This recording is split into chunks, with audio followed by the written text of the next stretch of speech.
Salut les amis, j'espère que vous allez bien et bienvenue une fois de plus sur une nouvelle vidéo. Je sais que beaucoup d'entre vous sont habitués à me voir parler uniquement de production musicale. Mais qu'à cela ne tienne, il était important pour moi de revenir sur un fait d'actualité et de le parler sur cette page YouTube, étant donné que nous parlons de musique, nous parlons de production musicale, nous parlons ici de création sous forme de tutoriel, nous parlons sous forme d'apprentissage. Mais qu'à cela ne tienne, je peux également sortir de ce cadre pour parler de la musique proprement parlant. Aujourd'hui, nous sommes confrontés à une situation auquel certains débutants peuvent être également confrontés à cette même situation. Et ce fait d'actualité, moi particulièrement, ça n'honore vraiment pas l'Afrique. Et c'est un problème que nous pouvons résoudre très facilement. Avant de vous donner mon avis par rapport à ce fait d'actualité, les gars, si vous êtes nouveau sur la chaîne, je vous invite à vous abonner, à partager, à commenter, à liker et surtout activer la cloche de notification pour ne rater aucune de nos prochaines vidéos et donnez-moi vos avis par rapport à mes propos dits dans cette vidéo. Nous allons directement entrer dans le vif du sujet et je vais être objectif. Et pour ce faire, la musique d'abord, c'est quoi? La musique, c'est de l'art. La musique provient de l'œuvre de l'esprit. Et si nous voulons vraiment aller plus loin dans la spiritualité, pour ceux-là qui sont chrétiens, généralement on dit ceci: chanter, c'est prier 2 fois. Chanter, c'est prier 2 fois. Ça veut dire que lorsque vous chantonnez une chanson religieuse, ça veut dire que vous êtes en train de prier 2 fois. Ça a plus d'impact que, entre guillemets, une prière simple, contrairement à la musique en elle-même, s'il faudra vraiment entrer dans la spiritualité. Comme je l'ai dit aujourd'hui, en début de vidéo, ça n'honore vraiment pas l'Afrique. Nous sommes confrontés à une situation auquel ce remix, cette reprise pouvait, entre guillemets, peu ou pas faire un hit. Nous avons 2 artistes africains. Nous avons de l'autre côté un Ivoirien, Debordeu Likoufa. De l'autre côté, un Camerounais, Prince Aimé, connu de tous, entre guillemets, pour les Camerounais. Vu l'époque, si je peux employer dans ce sens-là. L'Ivoirien, nous avons de l'autre côté Debordeu Likoufa, qui a pu, entre guillemets, se mettre devant la scène parce que quoi, il y avait déjà le digital. Dans les années 2019, il a connu cette chanson de Viviane, auquel il a fait, entre guillemets, c'était vraiment un TikTok de quelques secondes auquel il s'amusait. Il a décidé de reprendre cela. C'était vraiment pas programmé parce que la musique, généralement, elle ne se programme pas. Lorsque une musique va vraiment buzzer, lorsqu'elle va vraiment faire un hit, elle ne se programme pas. On ne programme pas cela, ça vient instinctivement. Il a fait ses reprises avec une autre Camerounaise, comme ça, lambda, ce n'est vraiment pas une artiste, auquel il disait ceci: Viviane, c'est toi qui m'as vidé les poches. Comme je l'ai dit, la musique, c'est l'œuvre d'esprit. Il a repris cela en 2019 par le feu Didier Arafat, que moi particulièrement, nous déplorons son décès jusqu'à l'heure actuelle pour la scène. Moi particulièrement, étant donné qu'il s'appelle Wang Ange Didier, donc nous partageons pratiquement le même presque prénom, et je connais Debordeu Likoufa via Didier Arafat lorsqu'il nous a sorti le son Pongo. C'est là où j'ai connu Debordeu Likoufa, parce qu'avant cela on connaissait Didier Arafat par rapport à le titre Jonathan. Et jusqu'à présent, moi particulièrement, Debordeu Likoufa ne m'a jamais déçu par rapport à sa production musicale. Mais il y a 2 titres qui m'ont marqué le plus. Il y a American Soldier et il y a Pongo avec le feu Didier Arafat. C'est une petite parenthèse. Et de l'autre côté, nous avons Prince Aimé qui a eu à faire un hit avec Viviane.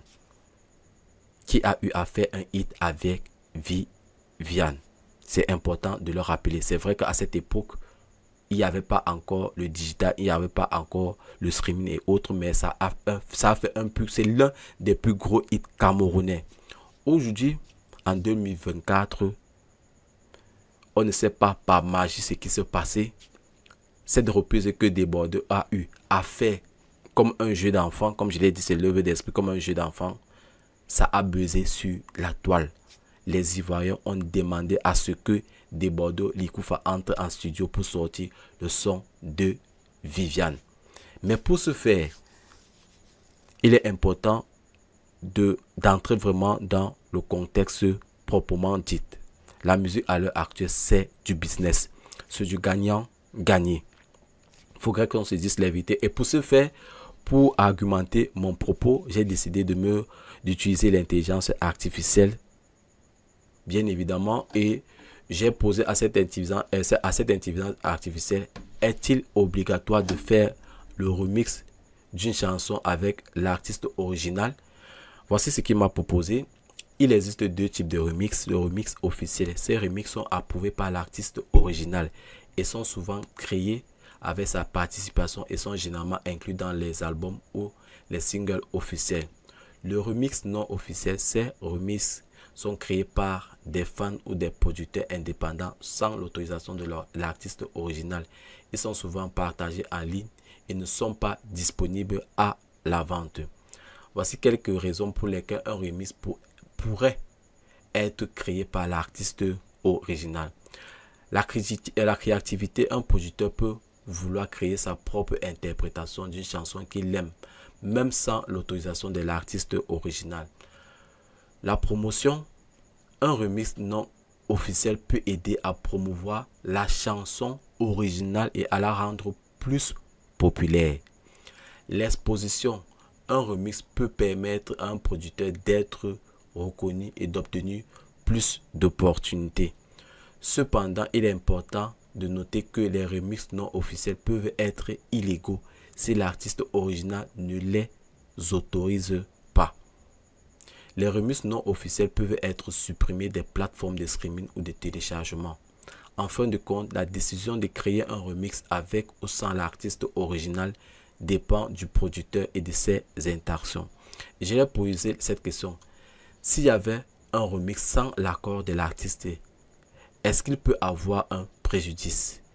Il répond ceci, oui, un remix sans l'accord de l'artiste original peut engendrer des préjudices pour le remixeur. Voici quelques exemples. Le préjudice juridique, violation de droits d'auteur. La musique est protégée par des droits d'auteur.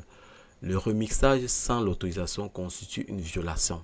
L'artiste original peut poursuivre le remixeur pour des dommages et intérêts exigés, la cessation de la diffusion du remix. La violation des marques de commerce. Si l'artiste utilise une marque de commerce, nom, logo, etc. dans son œuvre, le remixeur peut également violer ses droits.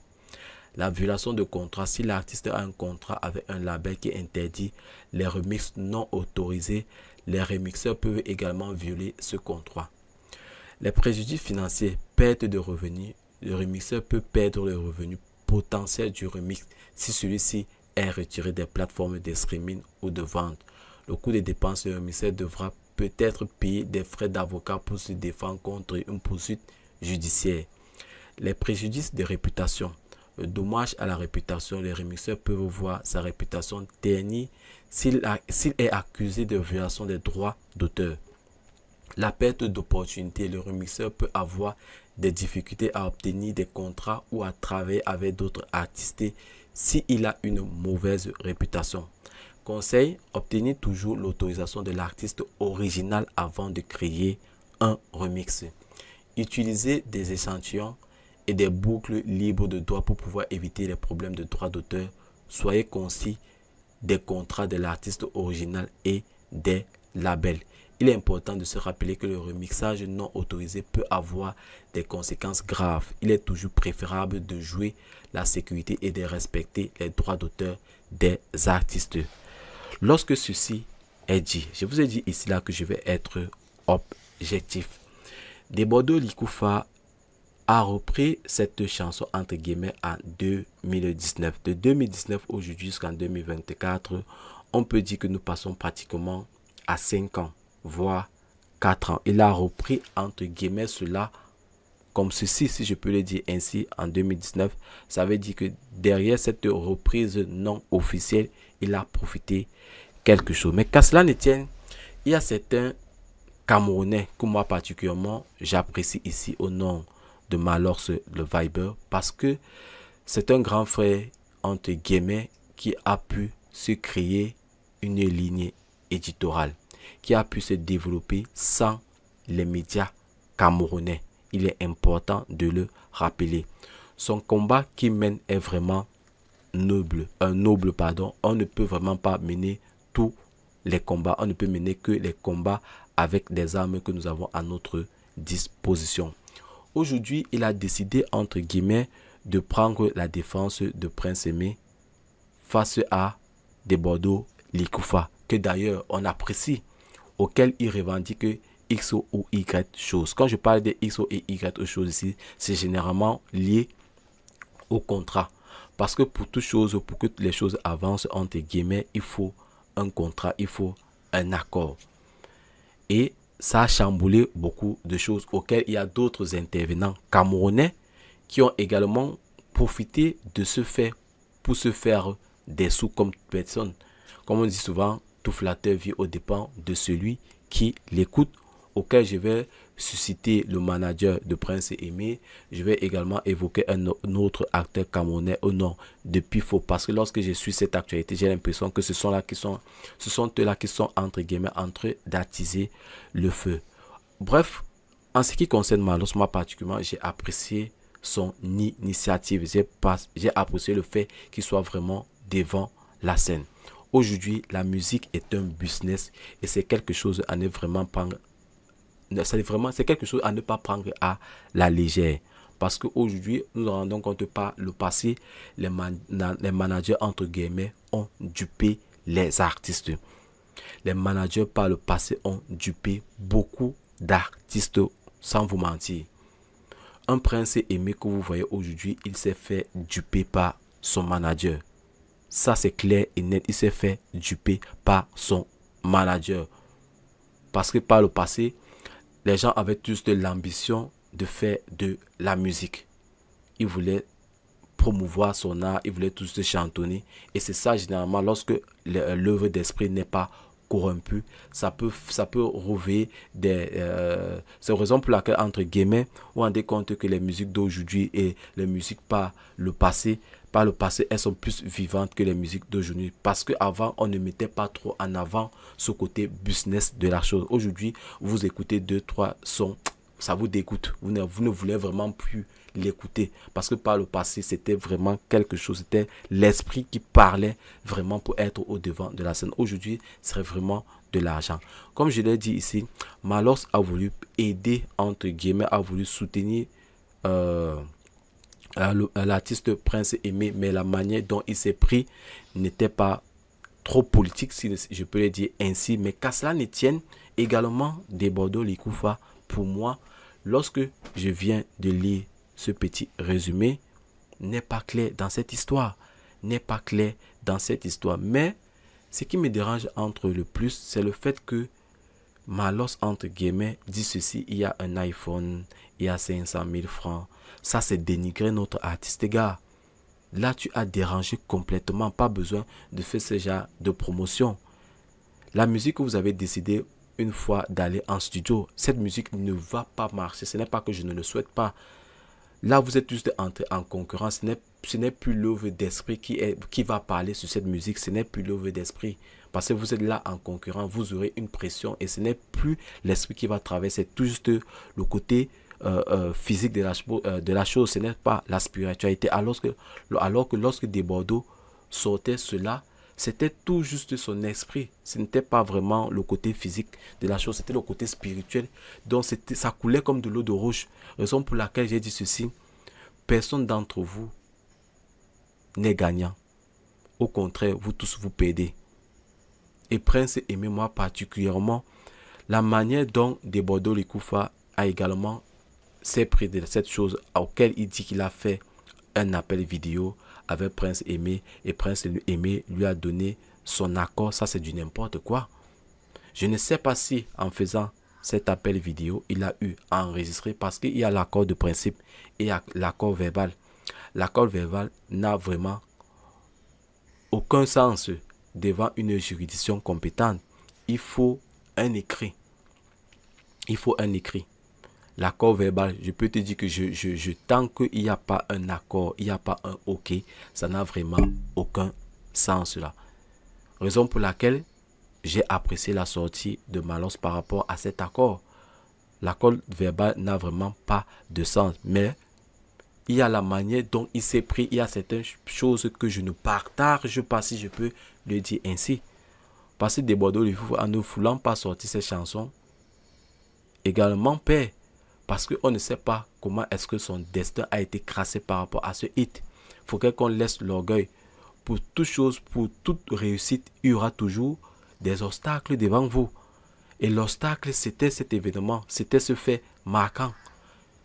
Et pour qu'un projet réussisse normalement, il fait des obstacles. Parce qu'on dit souvent, généralement, il faut travailler à la sueur de ton front. Tu ne peux pas travailler sans transpirer, c'est impossible. Tu ne peux pas travailler sans transpirer dans ce sens vraiment plus large du terme. Tu ne peux pas travailler sans transpirer. Raison pour laquelle je dis ceci, nos frères camerounais également, entre guillemets, je ne vais pas vous mentir que nos frères camerounais sont hypocrites.